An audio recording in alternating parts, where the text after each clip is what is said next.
Hello, everybody. Welcome to CodePen Radio. I believe this is number 418 now. We had a little, we brought it back, dusted off the old podcast and then took a little break as we have been gearing up for our public beta release. There's various releases that will get us to CodePen 2.0. Yay, confetti. That day's not today, but it's very soon, and so we're back. And this podcast is going to be talking a heck of a lot about the how and why and all the awesome stuff you can do with the new editor. It's not all just like, I don't know, the idea of this podcast forever has been behind the scenes. See a little bit more about why we're doing things from a technical perspective and business perspective and all this stuff. Different from kind of the marketing we'll do for the release that's, just more focused on like, look, you can do cool things, which you sure can. But this week we're going to talk specifically about CodeMirror and CodeMirror 6. 6 is the important part of that. Our existing editor is in CodeMirror 5, and we'll talk about that as well. But I have Mr. Stephen Shaw on the show with me. Hello, Stephen. Hello, everybody. Kind of the CodeMirror 6 guy around here, we've all touched it a little bit, but Stephen put an awful lot of work into it, starting probably years ago. Oh gosh, yeah, it was probably like 2020 that we started the CodeMirror exploration. Yeah, perhaps. It looks like it was marked as a stable release in 2022, CodeMirror 6, as an upgrade from CodeMirror 5. But it may have been 2020 when it was being first poked at. Margin Haverbeck, perhaps. Maybe I'm saying that wrong. Sorry. Margin has been very useful to this. He's the CodeMirror guy behind it all. Decided to go with this. It is, I would say, an extremely major rewrite of CodeMirror 5. And it probably because the JavaScript ecosystem changed and updated and stuff. And so a big part of it was kind of like, I should rewrite this for ESM. We've seen that in libraries. In fact, then the latest jQuery came out and they're like, we've switched to that too. It's just kind of a major JavaScript ecosystem change, and he wanted to change to that. And he certainly did that, and much more. And so when we're looking at CodePen 2.0 editor, we're like, well, obviously we need to be on the new thing, or we need to like evaluate the whole ecosystem of editors, because certainly in the last, many years, so many online code editors are just like VS Code forks in a way. Some of them run the entirety of VS Code, and a lot of them run what's called Monaco, which is the code editor that lives within VS Code. But now there's like Cursor and Anti-Gravity and Windsurf and all these different those are desktop apps that are literally VS Code forks, but VS Code is built with web technology, and we could use Monaco too. Certainly a lot of editors in our space have done that, and we looked at that thinking like, I don't know, a lot of developers are comfortable with that editor, maybe we should go there too. And it was you who looked into that, right? Yeah, at the time, all of us were pretty much exclusively developing on VS Code, and so of course we wanted a similar kind of experience with the new editor. So using the like built-in actual text editor part of VS Code made sense. So we gave Monaco a try, and in the exploration, I actually integrated that into the old editor. To just like give us the ability to try it out and really see how everything functioned. And overall, I mean, it's got the functionality you want. It's a really we got good it to work, editor, right? Yeah, yeah. It was. I think we had a feature flag that we could enable to switch over the editor to using that, and it was good. But there were kind of some major issues with it that kind of kept us from using that. One of the main ones being documentation. Very poorly documented, at least at the time. This was probably around 2022 that we were trying it out, and it didn't have much to go off of. But yeah, it's hard to figure out. Right, you could get it integrated relatively easily, but anytime you needed like any kind of tweaks or anything like that, you just were kind of on your own, or digging through Stack Overflow or something. Yeah. It was cool to see it working. And then I think perhaps the biggest one, which is I think that's probably still true today. I can't be totally fair. Maybe they had some major documentation release, but it seems unlikely. But the bigger one was just the size of it. And CodePen is I don't know if people like think of, oh, CodePen, they're the fast ones, but they do actually. We hear of like the simplicity and how it just loads up and you just do what you want to do. And we want to hold on to that. I'm proud of that. I think we should hold on to that. And Monaco is just enormous. Yeah. From just and that's the reason we strayed away from doing like the whole VS Code fork in the browser thing too. Is like that's just so much weight. But even trimming it down to just using Monaco was still multiple megabytes, especially once you started loading languages and all kinds of stuff. And caching can mitigate some of that, but it's still just a lot for the browser to load and process. And one of the bigger issues on top of that was they just don't support mobile at all. So like trying to edit the text in mobile or even select text in mobile was just not even a thing. Right. So mobile is, and then we did this all the same kind of thing with CodeMirror 6, and we're like, oh look, it's much smaller, it's also modernized, it has the mobile support, and probably the most crucial reason we're doing this at all is that it has the accessibility support. And they say that, and that was a big deal to try, but since then we've had multiple screen reader users specifically who are bummed out about CodeMirror 5, essentially, who kind of force it to work sometimes, but it is really quite bad for accessibility. CodeMirror 6 basically fixes all of it. And we've had firsthand reports that that's what it should be like. And that's very encouraging to me. So I guess this should be sort of an apology too. We never did get around to putting it in the classic editor. Maybe we should have. We probably experimented with it, but kind of internally from a business perspective, this thing has taken us so long that the kind of, the vibe is we really need to work on the future, not the past, so that was the decision at the time. It's like, let's just get this thing in the new editor, which, of course, always feels like it's right around the corner and then takes us forever. But anyway, CodeMirror 6 is in the new editor and is working great. And we're pleased with that choice. So let's get into even more details. Like, I don't know, we've done it. It's in there.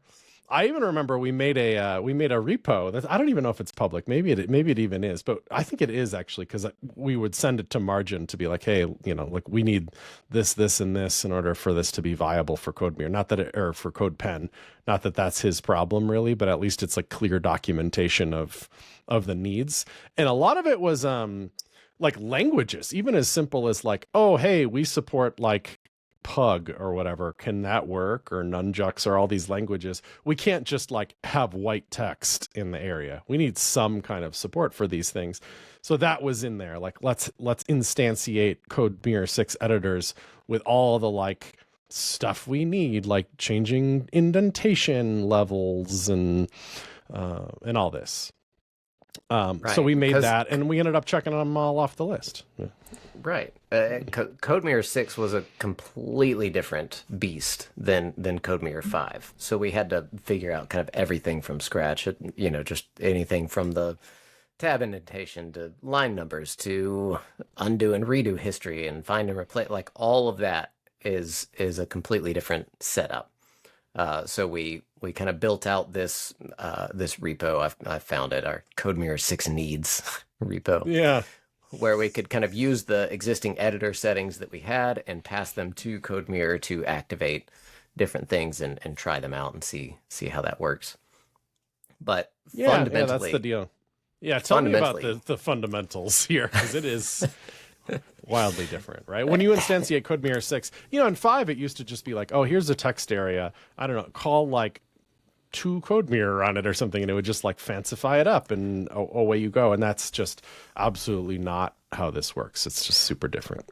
Right. CodeMirror 5, a much more traditional like plugin or library that you would expect to work in the browser, and everything's kind of a part of that like instance, and so you can pull out the value and you can change options and settings like on the fly really easily.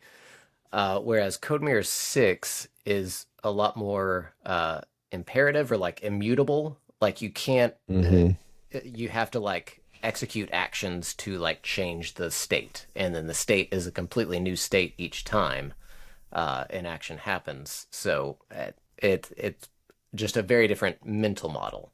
And so there's like nothing on the actual CodeMirror instance that you can change.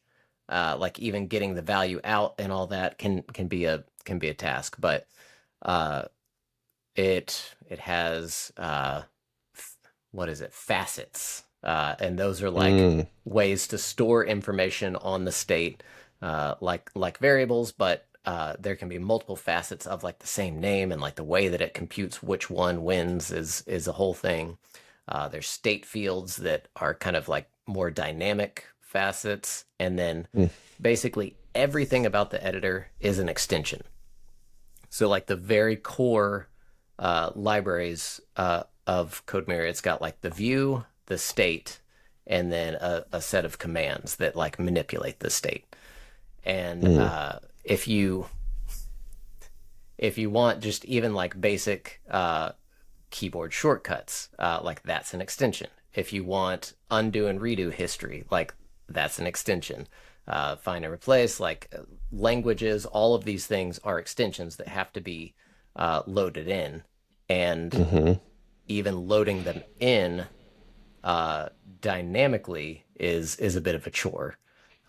Which we need to do, because you might be like, oh, I want line numbers, and then I want to switch a toggle that says I don't want line numbers. Pretty just something we want to offer because it's an online code editor that should be customizable to your needs.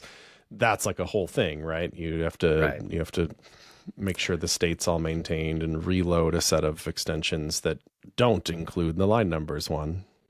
Right. Or switching the language of a file from HTML to Markdown, or Sass to CSS.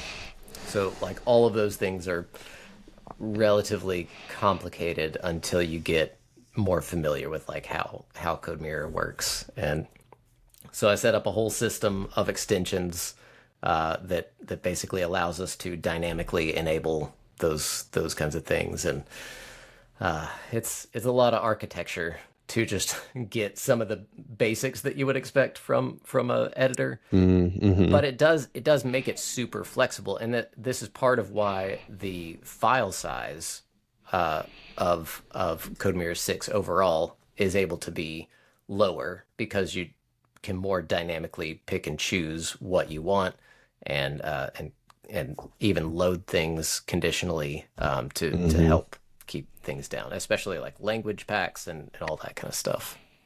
Yeah. All right.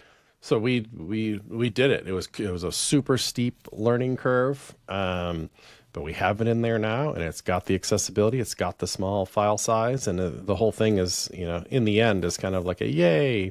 We're doing this podcast kind of much later, or than that success was declared. Like we've now been living this for quite a while, right? So it's not like it's been we're not relatively fresh stable. off of the yeah. DX is kind of feeling pretty good on it, I guess. Look, I don't know. It just feels like a little bit of feels a little nicer and nimbler and things. For example, I had a support ticket yesterday, maybe, that I responded to him. In the old editor, you just do Command F to find something, right? And it just says search, and it has an input, and then you type something into the search. That's it. That's all we've ever had for like over 10 years on CodePen. And it worked kind of fine, but it had all this like secret functionality that you would never know. I just happened to know that if you search for like, I don't know, div or something, and then hit Command Shift G instead of F, it will find the next div in that file. How would anybody else know that? It's probably documented somewhere in our UI, but like pretty hidden kind of stuff. The find thing that pops up now is just much nicer. And even the one that kind of comes built in is like decently nice. And then of course, just because we're CodePen and are insane in this way, we'll spend a whole week on that dang thing if we have to. And I think Stephen rewrote like a whole thing that has like better icons and better, you tab through it in a more logical order and all this kind of stuff. So now if you need to find next, well, there's a little down arrow with a nice accessible label on it that explains exactly how to get to that next div search that you have. And it has, regex find and replace that you can do. Oh, and find and replace is just built into it instead of being a separate command. And, like just that is like it's such a quality of life upgrade from what we had before that it makes me excited, because sometimes I forget about stuff like that in our new editor, that I'm like, there's so many details that are just so much better. It's almost hard to explain them all quickly to somebody. Like, I think you're just going to have to live it for a while and just see how much nicer it really is. Right. When you go back and forth, it's pretty apparent, the improvements. Yeah. That in the needs, that we had, one of them was this thing called Emmet, which I think is still pretty popular despite it not being like zeitgeistedly talked about a lot, but I think a lot of people are just really used to it. I remember when VS Code came out, it was just in there. I remember even feeling weird about it because I think they touted that they had it, but they didn't really like link to or call out the creator in any way, which is this guy named Sergi. We needed it. Like, I wasn't comfortable with switching to this new editor and then having to make too many consolations. They're like, oh, we just don't have that anymore. And I would do videos, we documented. I'm kind of a fan of Emmet. It did this classic thing in HTML where you literally type like div div and then hit the tab key, and it turned into angle bracket div and a closing angle bracket div, and it put your cursor in the middle of it. Or I could type div.card and it would make a div of class card, and it just had all these shortcuts. If you've already used Emmet, you already know all this stuff because it just makes you so much faster at writing HTML. But that was long built into CodePen, and there was no CodeMirror 6 extension for it. And I was nervous about that because it was like, oh man, if we can't have this, like, what do you do?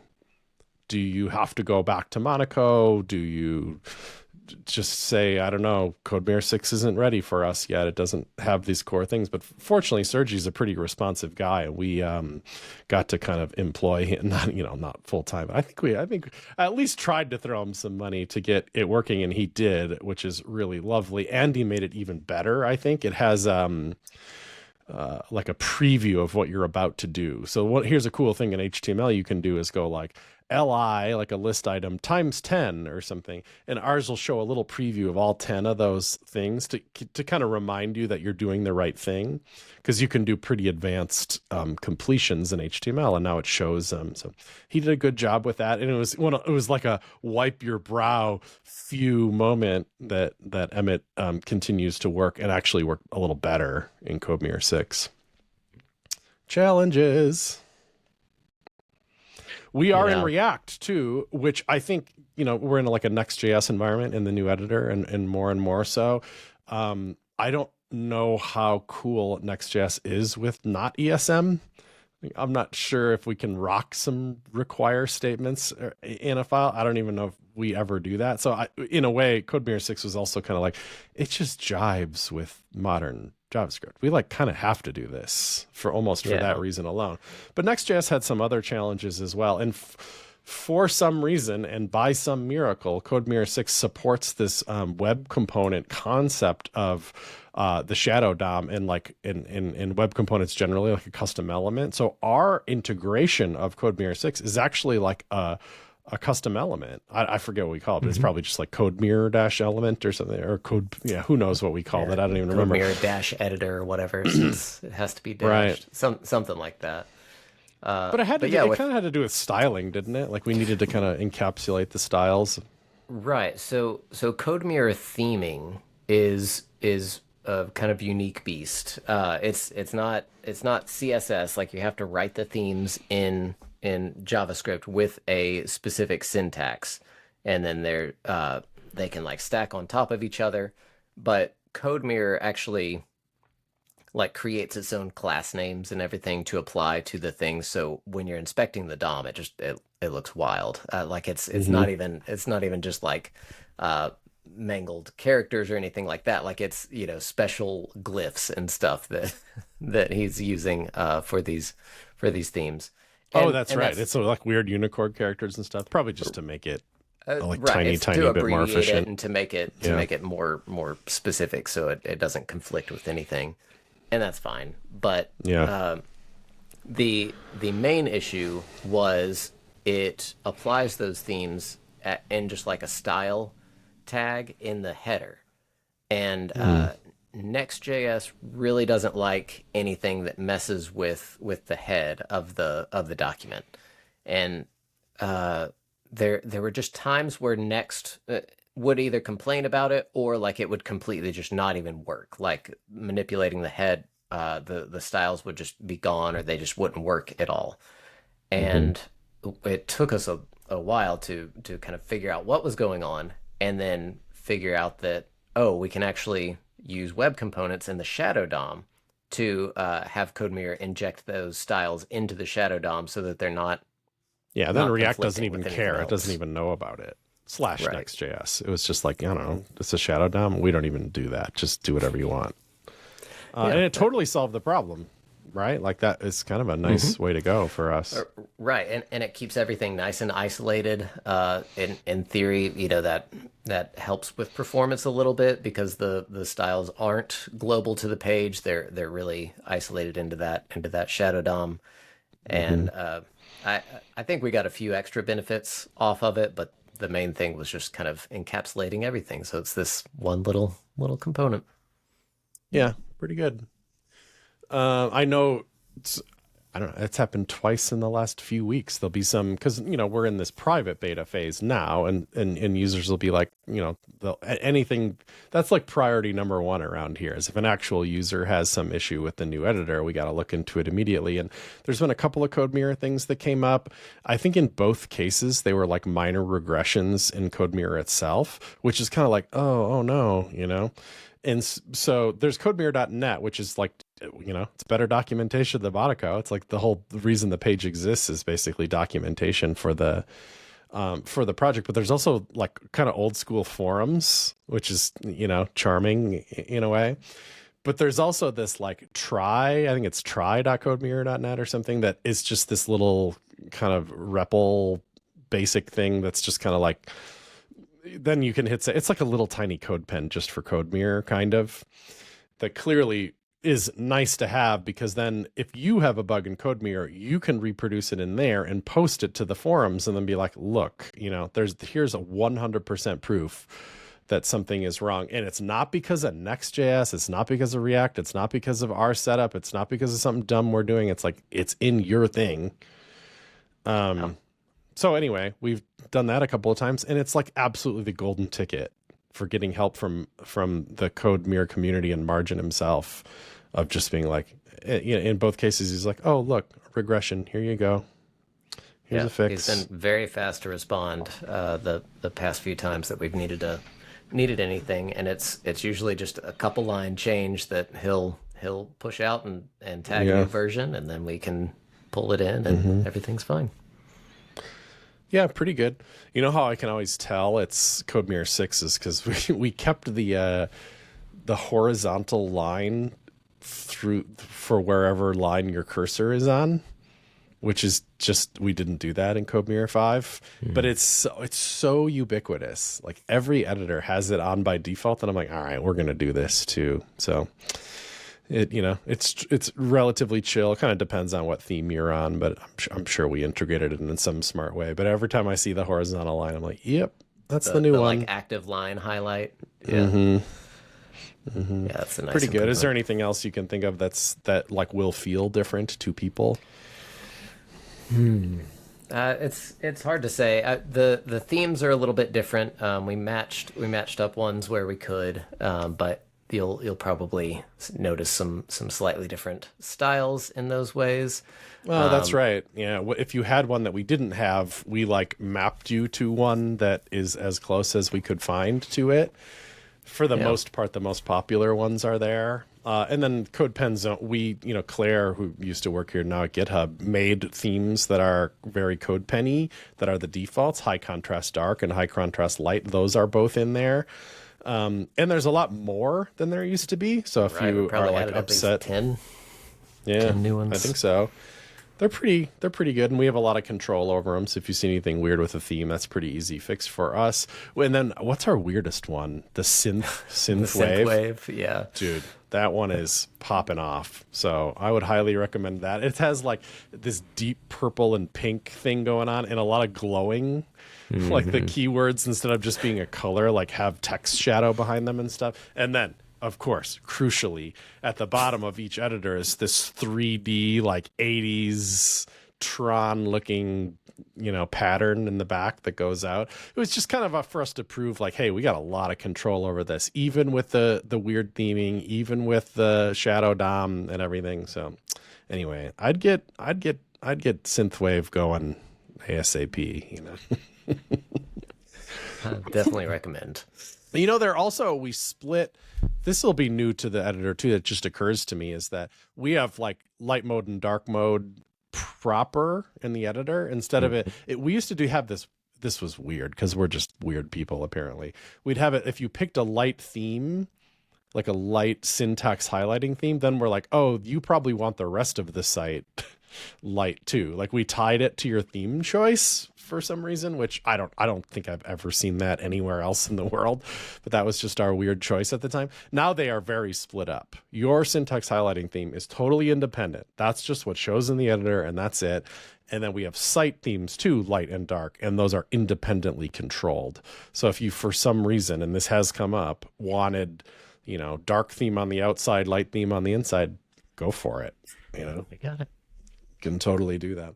Yeah, proper light theme. Oh my gosh, is that a lot of work too? I mean, I could probably be a whole podcast as well. It's just different. People are like, oh, how do you do light theme? Oh, you just invert the colors and, off to the races. I'm like, you know what? In a more sophisticated environment with like hundreds of colors potentially, that really has to be fine-grained control. And so it's just kind of a first-class citizen of the new editor. What do you hit? Command T or something? Command I for invert. Oh, yeah. Heck yeah, like Photoshop used to be. Yeah. That's the best. Command I in the new editor will just flip it out for you. Pretty cool. Yeah, all right. So it was a big deal. I mean, this was a very worthy addition to our podcast topic lineup because, holy cow, was it a topic internally for us. And the fact that, we barely touch it anymore. This is like, complete work for us is feels very satisfying. It's just like, oh yeah, that's just the editor we use. And it works great. Hopefully it works great for you too. Like I said, stay tuned. The public beta is imminent. So if you're listening to this and you have never seen this new editor of which we speak, of course you can always email support and we'll just get you in immediately. It's just ask and it's fine. But if you just don't care to do so, everybody will have access before too long. It's not going to be forced upon you, though. You'll just get a chance to just try it before that. There's multiple stages before we do anything more drastic. All right. Any final thoughts, Stephen? Good work on all this. Yeah, it's worth the effort to get into CodeMirror 6. It's definitely a learning curve, but the capabilities of it, the flexibility of it, it's been worth getting into. Yeah, it's worth the learning curve. All right. Cheers. See you next time.